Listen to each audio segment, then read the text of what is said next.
It was a Thursday night. Funny how life-changing moments often come on the most unremarkable days. I was sitting on my couch, the same one I'd had for years, scrolling through Netflix like I always do when I can't decide what to do with my evening. My dog, Bailey, was snoring softly at my feet, and there was a half-empty glass of bourbon on the table in front of me. Just another ordinary night in my quiet, carefully constructed new life. And then the phone rang. I didn't recognize the number, but it was local, and something compelled me to answer. Maybe it was boredom. Maybe it was curiosity. Or maybe it was some cosmic force stirring up the chaos I'd spent 5 years trying to escape. Hello? I answered, keeping my tone neutral. For a moment, there was silence on the other end. Just static, faint breathing. Then, I heard her voice. A voice I hadn't heard in half a decade but could recognize in an instant. Hi, it's me. My heart stopped, not metaphorically, but literally. I felt it skip a beat, stumble, and then slam against my ribcage like it was trying to break free. I didn't say anything, couldn't say anything. She spoke again, her voice softer now, almost hesitant. Adam, I know I'm probably the last person you want to hear from, but can we talk? I closed my eyes, trying to steady the wave of emotions that crashed over me. Anger, confusion, sadness, and yes, God help me, even a flicker of hope. It was insane. I didn't owe her anything, not after what she'd done. But for some reason, I didn't hang up. Why are you calling me, Emily? I finally asked, my voice cold but steady. There was a pause. I could almost hear her trying to figure out what to say, how to say it. It was a skill she'd always had, choosing her words so carefully that they could slip through the cracks of your defenses before you even realized it. I know I have no right to ask this, but I need to see you. Just once. Please, Adam. It's important. I laughed, but there was no humor in it. Important? Now you want to talk about what's important? Please, she said again, and this time her voice cracked, just slightly. It wasn't much, but it was enough to make me hesitate. It's not about us. It's about something you need to know. My mind raced. What could she possibly have to tell me after all this time? What important thing could justify reopening a wound that had barely started to heal? I don't think that's a good idea, I said, my tone sharper than I intended. Whatever it is, just say it now. I can't, she whispered. Not over the phone. Please, Adam. Just one conversation. After that, I swear, I'll leave you alone. Her words hit a nerve, the way they always did. For better or worse, I'd spent years loving this woman. Years thinking she was my soulmate, my partner, my forever. And then, in the span of a single night, she destroyed all of it. 5 years ago, I found out Emily had been cheating on me. I won't get into the details, at least not yet. That's a story for another time. But suffice it to say, it was the kind of betrayal you don't just bounce back from. The kind that shatters not only your relationship but your sense of trust, your faith in love, and, worst of all, your belief in yourself. I'd spent the past 5 years putting myself back together. Piece by jagged piece, I'd rebuilt my life from the ground up. And now, here she was, asking me to let her back in. I'll think about it, I said finally, more to end the conversation than anything else. Thank you, she said softly. I'll text you the details. And Adam, I'm sorry. She hung up before I could respond. Not that I had anything to say to that. For a long time, I just sat there, staring at my phone like it was some kind of alien object. Bailey stirred at my feet, letting out a sleepy little groan as he stretched. I reached down to scratch behind his ears, needing the comfort of something solid, something real. What the hell was I supposed to do now? I didn't sleep that night.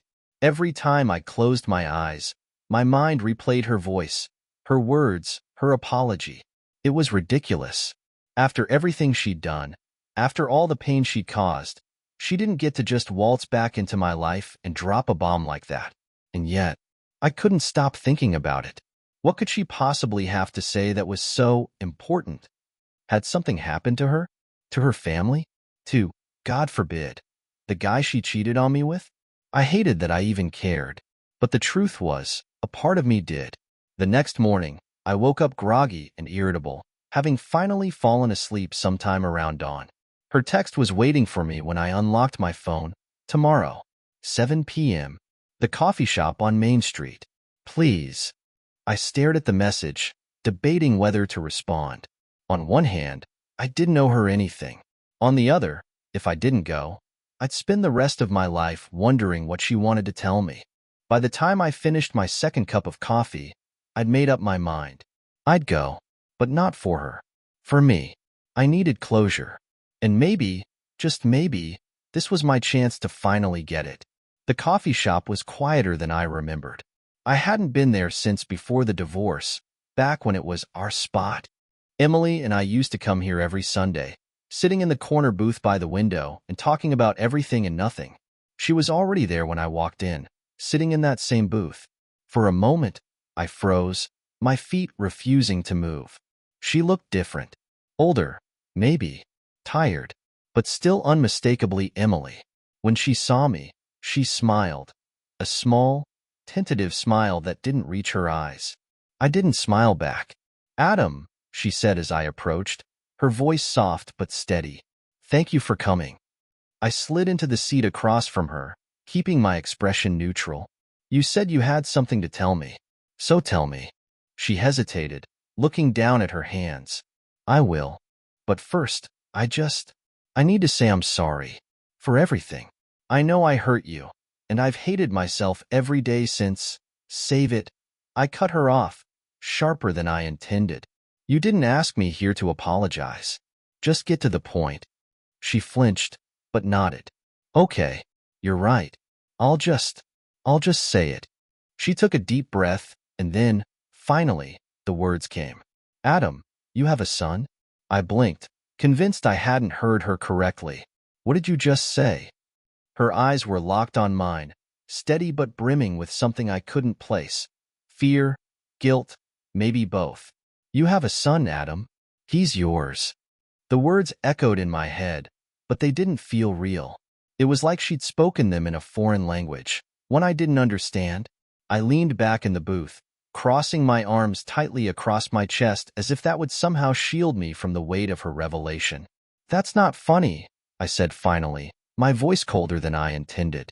"If this is some kind of sick joke, it's not a joke," she interrupted, her voice shaking now. "I swear, Adam, I wouldn't lie about this. His name is Liam.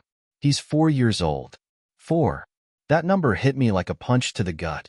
4 years ago, Emily and I had been freshly divorced. The ink on the papers had barely dried when I walked out of that courthouse, feeling like I was leaving behind not just my marriage but a massive chunk of my soul. I shook my head, trying to keep my thoughts from spiraling. 4?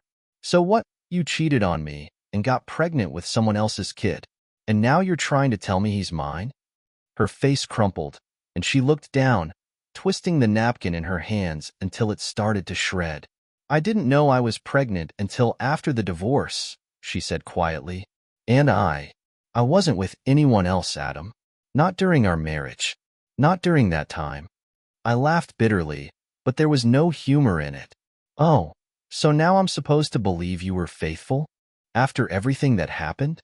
Her head snapped up, and for the first time, I saw a flicker of something like anger in her eyes. "I know I don't deserve your trust, okay? I know I destroyed it, but I'm telling you the truth. Liam is your son." My mind raced, flipping through memories I tried so hard to bury. The accusations, the lies, the cold, hard evidence of her infidelity. I wanted to shout, to accuse her of manipulating me, of trying to drag me back into her chaos. But beneath the anger, there was something else. A question I couldn't ignore. "What proof do you have?" I asked finally, my voice low and tight. She reached into her bag, pulling out an envelope. She slid it across the table, her hands trembling slightly. I stared at it, my stomach churning. "It's a DNA test," she said softly. "I had it done a year ago. I didn't know how to tell you, or if I even should. But you have every right to know." I didn't touch the envelope. My hands were clenched into fists under the table, my nails digging into my palms. "Why now?" I demanded. "Why wait 4 years to tell me? Did you think I wouldn't want to know I had a kid?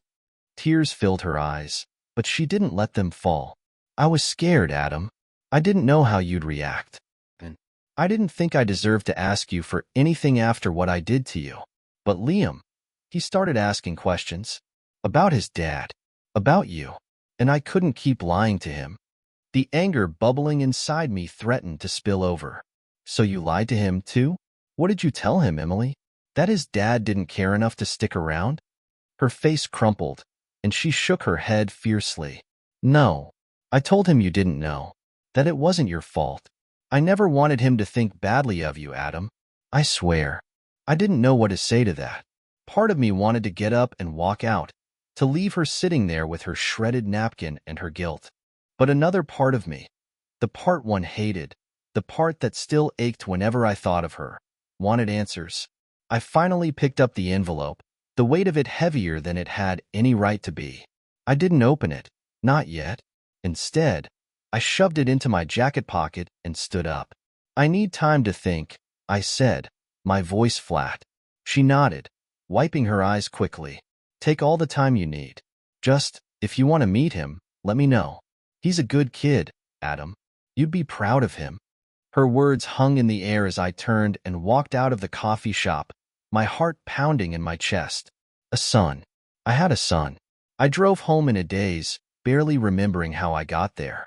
When I walked through the door, Bailey greeted me with his usual enthusiasm, his tail wagging furiously as he jumped up to lick my face. Normally, I'd laugh and scratch behind his ears, but tonight, I barely acknowledged him. I sank onto the couch, pulling the envelope out of my pocket and staring at it like it was some kind of cursed artifact. My hands shook as I opened it, the paper inside crisp and clinical. 99.99% probability of paternity. The words stared back at me, unyielding and undeniable. I dropped the paper onto the table and leaned back, running my hands over my face. 1,000 thoughts swirled through my mind, each one more overwhelming than the last.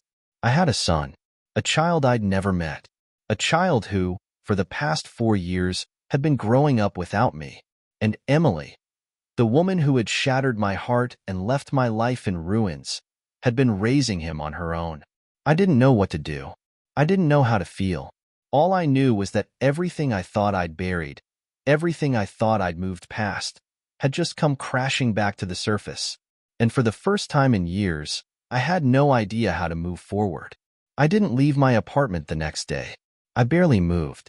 The DNA test sat on the coffee table, taunting me, its sterile words looping in my mind. 99.99% probability of paternity. Every time I closed my eyes, I saw it. My son. A boy I'd never met. What did he look like? Was he tall for his age? Did he have my eyes, my crooked smile? Did he know how to ride a bike? Or if he liked dogs? Did he wonder about me? Miss me, even though we'd never met? These questions were like knives in my chest. But the hardest part wasn't the questions. It was the anger. It bubbled beneath everything else, sharp and raw. Anger at Emily for keeping this from me. Anger at myself for believing her. And anger at the world for allowing this to be my life. By the time the sun went down, I couldn't stand it anymore. I grabbed my phone, scrolling through my contacts until I found the number I tried to forget for years. My thumb hovered over her name, Emily. I debated for far too long before hitting call. She answered on the second ring. Adam? Her voice was tentative, unsure. I hated how well I still knew her, how I could hear the relief hidden beneath her nerves. I need to meet him, I said, cutting straight to the point. She let out a small breath, like she'd been holding it in for hours. Okay, of course. When? Tomorrow, I replied. I'll come to your place. There was a long pause. I could hear the faint hum of traffic in the background, her shallow breathing. He doesn't know yet, she admitted. I didn't want to tell him until you were ready. The anger flared again. You've had 4 years to tell him. Don't pin this on me. I'm not, she said quickly, her voice tight. I didn't want to mess this up. For him. Or for you. I didn't respond. I didn't trust myself to. Tomorrow at 3, she said after another long pause. I'll text you the address. I hung up without saying goodbye. I barely slept that night. Every time I closed my eyes, I saw the life I could have had. Emily, me, and Liam, a family. I hated myself for thinking about it, for imagining it. That door had closed years ago, and there was no going back. But the what-ifs haunted me all the same. By the time morning came, I was running on coffee and nerves. I stared at myself in the bathroom mirror, adjusting my shirt for what felt like the 100th time. What did you even wear to meet your child for the first time? Was this too casual? Too formal? You're overthinking this, I muttered to my reflection, but it didn't help. By the time I pulled up to Emily's house, my hands were sweating and my heart was pounding in my chest. Her house was modest, with a small yard and a bright red door. I sat in my car for what felt like an eternity, gripping the steering wheel so hard my knuckles turned white. Finally, I forced myself to move. I knocked on the door, and for a moment, I prayed she wouldn't answer, that this would all turn out to be some elaborate dream. But then the door opened, and there she was. "Hi," she said softly, stepping aside to let me in. The house smelled like lavender and something faintly sweet. Toys were scattered in the living room, and a pair of tiny sneakers sat by the door. It was the kind of house that felt lived in, comfortable. It didn't feel like mine. "Liam's in his room," Emily said, her hands twisting nervously in front of her. "I haven't told him you're here yet. I thought you might want a minute." I nodded, swallowing the lump in my throat. My eyes wandered to the photos on the wall. There were dozens of them, all of Liam. His first steps, his first birthday, his gap-toothed smile at what looked like his first day of school. And then there was one that stopped me cold. It was a black and white photo of him as a baby, cradled in Emily's arms. His tiny hand was wrapped around her finger, his face scrunched up in what might have been a smile. He looked so much like me it hurt.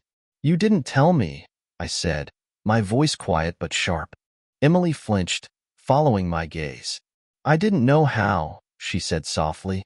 "And after everything that happened, I didn't think you'd want to know." I turned to her, my jaw clenched. "You don't get to decide that. You don't get to take that away from me." Her eyes filled with tears, but I didn't care. I couldn't care. Not right now. "Can I meet him or not?" I asked, my voice harsher than I intended. She nodded quickly, wiping her eyes.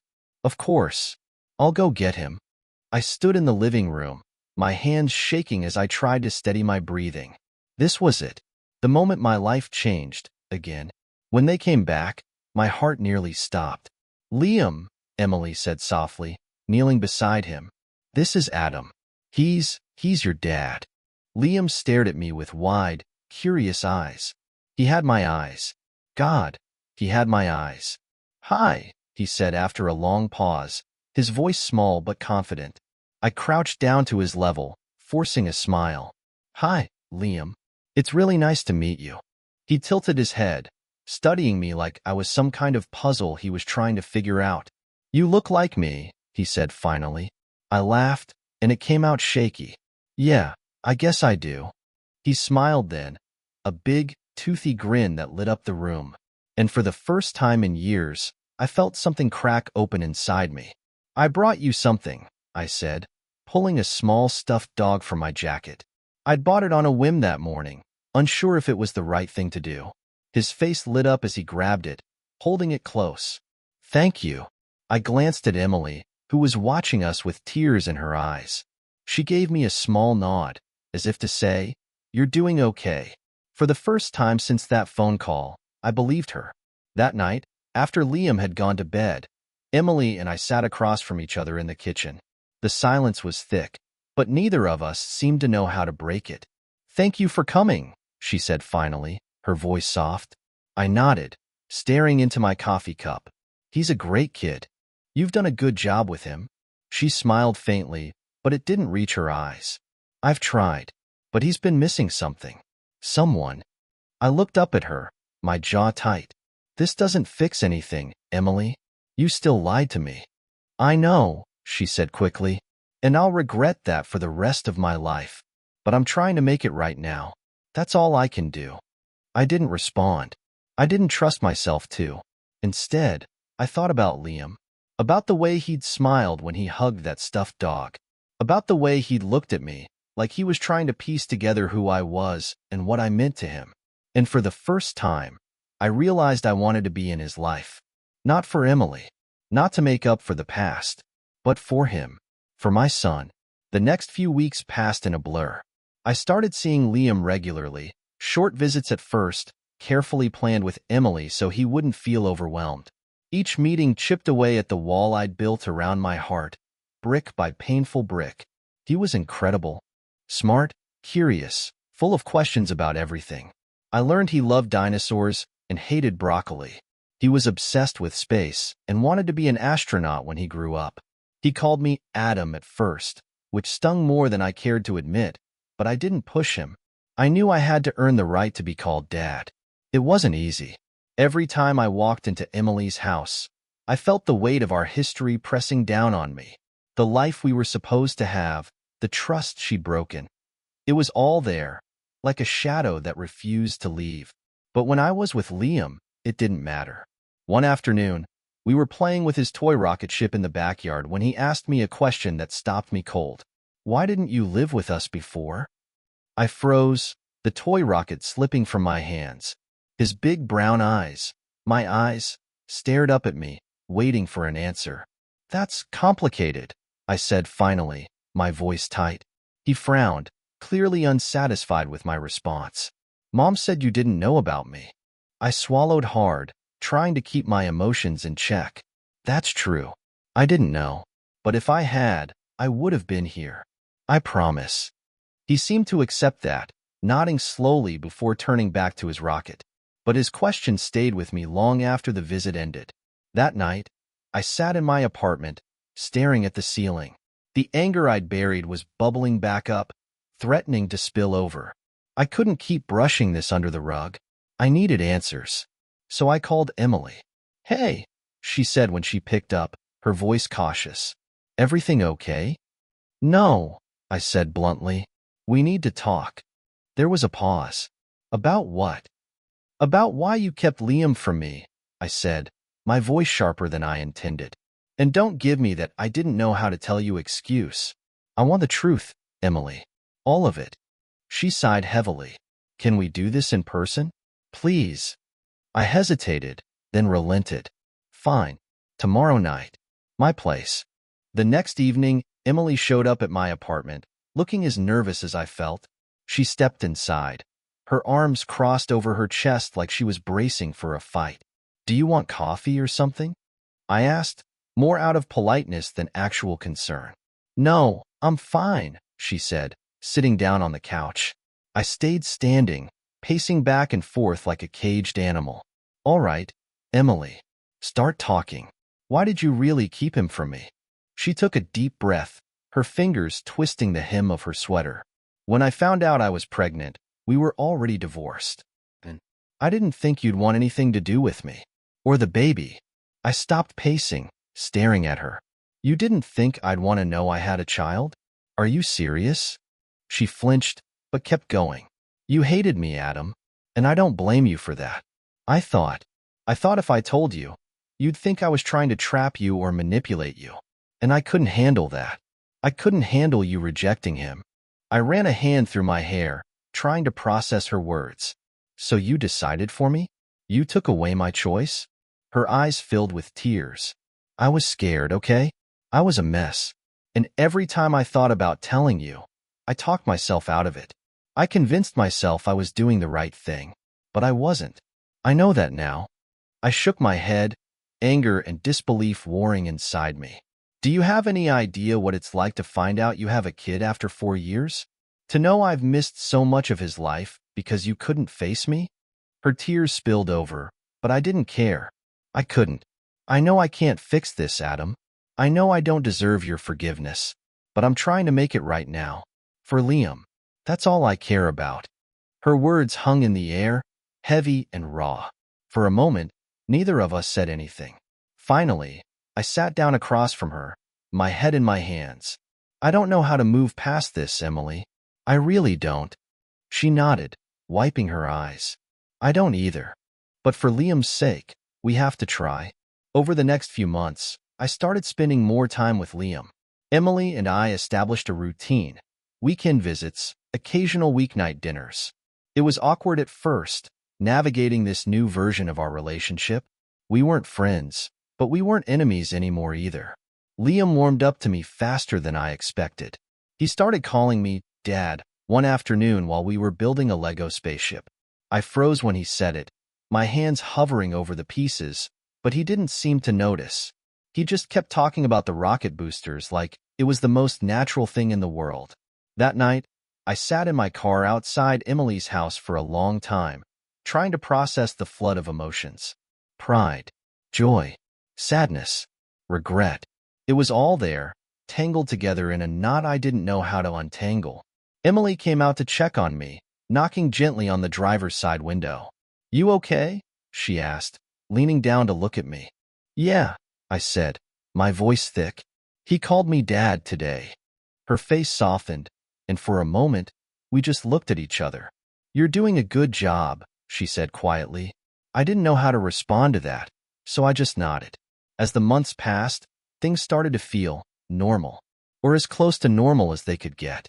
Liam and I grew closer, and I started to feel like a real part of his life. But no matter how much progress we made, the past lingered like a ghost. I couldn't stop thinking about the years I'd missed, the milestones I'd never get back. And I couldn't stop wondering if things would have been different if Emily had told me the truth from the beginning. One night, after I'd put Liam to bed during one of my overnight visits, Emily and I sat on the porch, sipping beers and watching the stars. "Do you ever think about it?" I asked suddenly. She glanced at me, her brow furrowed. "Think about what?" "How things could have been. If you'd told me. If we'd stayed together." She sighed, looking down at her beer. "All the time. But it doesn't change anything. We can't go back, Adam. We can only go forward." Her words were simple, but they hit me harder than I expected. She was right. The past was a weight I'd been carrying for too long.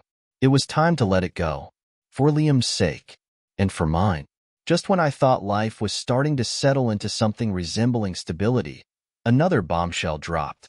It was a Saturday morning, and Liam and I were at the park, kicking a soccer ball around. Emily showed up unexpectedly, her face pale and drawn. "Hey," I said, frowning. "What's wrong?" She looked at Liam, then back at me. "Can we talk? Alone?" My stomach sank. "Liam, buddy, why don't you play on the swings for a bit?" He nodded, running off happily. I turned back to Emily, my chest tight with anxiety. "What's going on?" She hesitated, her hands twisting nervously. "I wasn't going to tell you this, but you need to know. The man I was seeing before our divorce? He's back in town." Her words hit me like a punch to the gut. "Why are you telling me this now?" "Because he's been asking about Liam," she said, her voice shaking. "And I don't know what to do." Her words hit me harder than I expected, a deep chill spreading through my chest. "He's been asking about Liam?" I repeated, my voice low but razor-sharp. Emily nodded, her hands trembling as she hugged herself. "He saw me at the grocery store last week. He came up to me, started making small talk. I tried to ignore him, but then she hesitated, her voice breaking slightly. Then he asked if Liam was my son. The world seemed to tilt beneath my feet. "And what did you say?" "I said Liam's father is in his life and that he has nothing to do with us," she said quickly, her eyes pleading with me to understand. I shut it down, Adam. I swear I did. But he looked at me like he didn't believe me. I stared at her, the weight of her confession settling over me like a dark cloud. Why is he even back here? What does he want? "I don't know," she whispered, "but I thought you should know. Just in case." My fists clenched at my sides. I'd spent 5 years trying to make peace with the wreckage of my marriage, trying to move past the betrayal that had shattered my world. And now, the man who had been at the center of it, the man she cheated on me with, was back, threatening to disrupt everything all over again. "Did you tell Liam about him?" I asked, my voice tight. "Of course not," she said, her expression horrified. "He doesn't know anything about that. And I don't want him to. He doesn't need to be dragged into this." I nodded, though my mind was racing. Liam didn't need to know, but that didn't mean I could ignore this. If that man thought he had any claim to Liam, if he thought for 1 second he could step into my son's life, I'd stop him. Do you think he's going to try to contact Liam? I asked, my voice colder than I intended. I don't know, she admitted, tears glistening in her eyes. I thought you had a right to know. In case something happens. Her words sent a fresh surge of anger through me. You're damn right I have a right to know. But this never should have been an issue in the first place, Emily. If you'd told me the truth about Liam from the start, this guy wouldn't even be a factor. She flinched, but I didn't stop. I couldn't. You lied to me, you kept my son from me, and now you're dragging me into more drama because of your mistakes. Do you have any idea how exhausting this is? How much damage you've done? Her tears spilled over, but she didn't look away. I know, she said, her voice barely a whisper. I know I screwed everything up, and I'll spend the rest of my life trying to make up for it. But right now, I'm asking for your help, Adam. Not for me, for Liam. Please. I took a deep breath, trying to rein in the storm of emotions threatening to consume me. As much as I hated to admit it, she was right. This wasn't about her. It wasn't about me. It was about Liam. What do you want me to do? I asked finally, my voice heavy with resignation. For now, just be aware, she said. If he tries to contact Liam, I'll shut it down immediately. But I thought you should know, in case he tries something. I nodded, though the thought of that man anywhere near my son made my blood boil. If he does anything, to mess with Liam, you call me immediately. I don't care what time it is. Do you hear me? I will, she promised. But even as she said it, I couldn't shake the feeling that this wasn't over. I spent the rest of the day with Liam, but my mind was elsewhere. Every laugh, every smile, every moment we shared was tinged with a new kind of fear, the fear of losing him. When I dropped him off at Emily's house that evening, I lingered longer than usual, watching him run inside with his stuffed dog tucked under his arm. Emily stood in the doorway, her expression unreadable. Adam, she said softly as I turned to leave. I stopped, waiting. Thank you, she said, for being here. For him. I didn't respond. I didn't trust myself to. That night, I lay awake in bed, staring at the ceiling. My mind was a storm of memories and fears, each one more suffocating than the last. I thought about the day I found out Emily had been unfaithful, the way my entire world had crumbled in an instant. I thought about the years I'd spent rebuilding my life, trying to convince myself that I didn't need her, didn't need anyone. And now, here I was, dragged back into her orbit because of the one person who mattered more than anything. Liam. I didn't know how to feel about Emily anymore. There were moments when I hated her, moments when I pitied her, and moments, rare, fleeting moments, when I saw glimpses of the woman I'd once loved. But no matter how much I tried to untangle my feelings, one thing remained clear. Liam was my son, and I would do whatever it took to protect him, even if that meant facing the man who had destroyed my marriage. A week later, I was picking Liam up for one of our weekend visits when I saw him. He was standing across the street from Emily's house, leaning against a black car, his hands shoved into the pockets of his jacket. I recognized him instantly. His face was burned into my memory, even after all these years. Our eyes met, and for a moment, neither of us moved. Then, he smirked, a smug, self-assured grin that made my blood boil.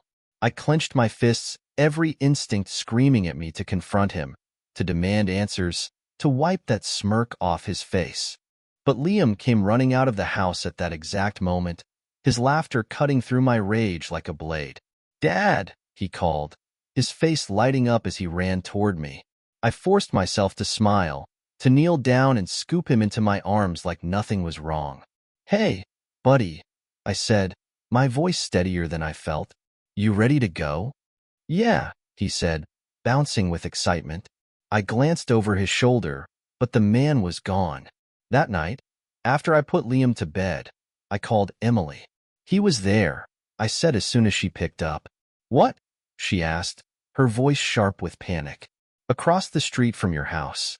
He didn't say anything, but he was watching. She let out a shaky breath. Oh my God. Adam, I'm so sorry. I'll call the police. Don't bother, I said, my voice hard. I'll handle it. Adam, I said I'll handle it, I repeated, cutting her off, because in that moment, I knew one thing for certain. I wasn't going to let that man take anything else from me. Not my son. Not my peace. Not my future. The next morning, I stood in front of Emily's house, my fists clenched so tightly my knuckles ached. I hadn't slept. The image of him, that man, standing across the street, watching us, smirking like he had some kind of claim on my son, was burned into my mind. Emily opened the door, her face pale and drawn. Adam, you shouldn't be here this early, she said softly, glancing over her shoulder as though she expected him to appear out of nowhere. Where is he? I demanded, my voice low and hard. She shook her head, stepping outside and closing the door behind her so Liam wouldn't overhear. I don't know. I haven't seen him since yesterday. But I called the police, Adam. I filed a report. That's not enough, I said, my jaw tight. If he shows up again, if he even looks in Liam's direction, I'm not going to wait for the cops. Do you understand me? Emily's eyes filled with tears, but she nodded. I'm scared too, she whispered. Her words made me pause. For all the anger I still felt toward her, I couldn't deny the fear in her voice. She wasn't just scared for herself. She was scared for Liam. And that fear cut through my rage like a knife. I'll keep him safe, I said finally, my voice softening. No matter what. She nodded again, wiping her eyes. Thank you. That afternoon, I took Liam to the park again, trying to keep things as normal as possible. But I couldn't shake the feeling that we were being watched. Every time a car drove by, every time a stranger walked too close, my stomach twisted into knots. Liam, oblivious to my tension, was happily building a sandcastle in the playground sandbox. I forced myself to smile and cheer him on, but my eyes kept scanning the area, searching for any sign of him. And then I saw him. He was standing near the edge of the park, half hidden behind a tree, watching us. My heart pounded in my chest, a mix of anger and fear surging through me. I stood up, my hands shaking with adrenaline. Liam, I said, keeping my voice calm. Stay here for a minute, okay? He looked up at me, confused, but nodded. Okay, Dad. I turned and walked toward the man, my fists clenched at my sides. As I got closer, he stepped out from behind the tree, his smirk as infuriating as ever. Adam, he said, his tone casual, as if we were old friends catching up. It's been a while. Get out of here, I said through gritted teeth, my voice low and dangerous.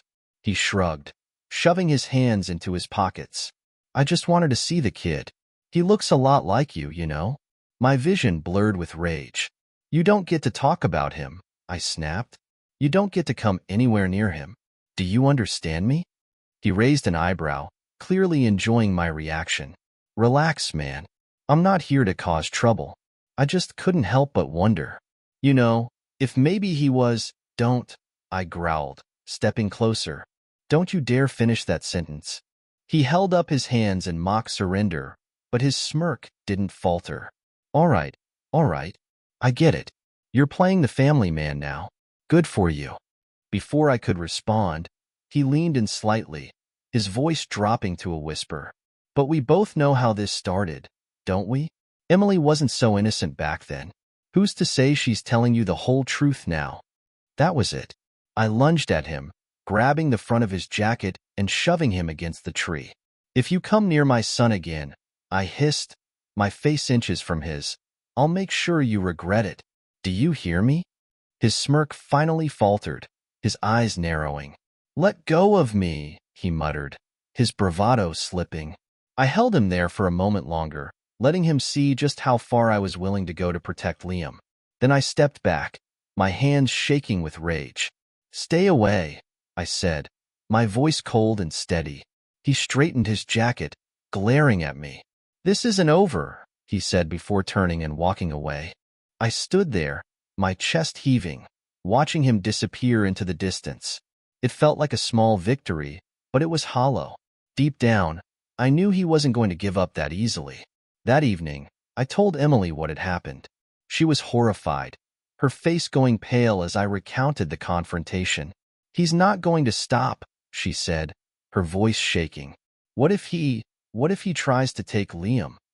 "He won't," I said firmly. "I won't let him." But even as I said it, I couldn't ignore the sinking feeling in my gut. This man wasn't just a ghost from our past. He was a threat to our future, and I didn't know how to stop him. Part 10. A new beginning. The next few weeks were tense. Emily and I filed for a restraining order, but the process was slow, and the fear of what he might do loomed over us like a storm cloud. I started staying at Emily's house more often, sleeping on the couch so I could be close to Liam. It was strange, being in her space again.